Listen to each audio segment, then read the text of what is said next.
Breaking down what most people get wrong about China's goals and Russia's goals, let's get into it. So why is it important? Why do we care? A few things have happened in the recent months and particular weeks that have really painted the illusion that both China and Russia share the same end goals, and more specifically what each of their respective places would be in that end goal. Let's break it down. So really importantly, let's just spell it out, and this has been said near verbatim by both China and Russia, so we really don't have to read between the lines. They want to create a new global order. Now what this really means is that they want to replace the order that was created post-World War II, which countries handle disputes via the rule of law, countries have equal representation, and that, yes, fosters an environment for democracies. But the shared end goal is what they want to replace it with is effectively the rule of the jungle, where the larger countries, more powerful countries can prey upon the smaller countries or weaker countries, economically, militarily, diplomatically. This is where the divergence happens. One, where each respective countries, China and Russia, see themselves in this end goal state, as well as, two, the actual end goal itself. There is a slight difference between what China and Russia want. 3 years ago, at the onset of Russia's war in Ukraine, China and Russia declared a no-limits friendship.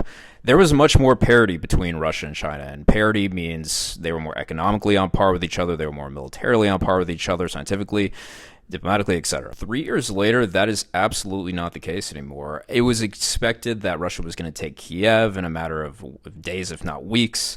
The Russian economy has been battered, transformed into a full wartime economy. Diplomatically, they've pretty much lost all their standing with Europe and most developed Asian countries. What we're looking at today is a very different Russia than that of a few years ago. This is where the differences between the two really start to take shape. So this loss in parity is leading to a bit of a divergence of what they're both looking for. So Russia at this point is looking to just tear down any sort of semblance of global order, whereas China is trying to position itself as fostering in this new form of governance that supports despots, dictatorships, autocrats, etc. Russia, just to see that end goal come to fruition, is almost kind of debasing itself, definitely economically, also militarily and technologically, almost subordinating itself to China, just to give it a middle finger effectively to the US and the West. So while China's trying to build a true alternative to the Western-led global order, Russia's just trying to tear it all down. So China, for all of its foibles and however despicable it is, I agree, but it wants to lead something. Russia just wants to give the middle finger to everybody and have no system of global governance. If you found this at all helpful, please like, subscribe, and share. It means a lot. Appreciate it.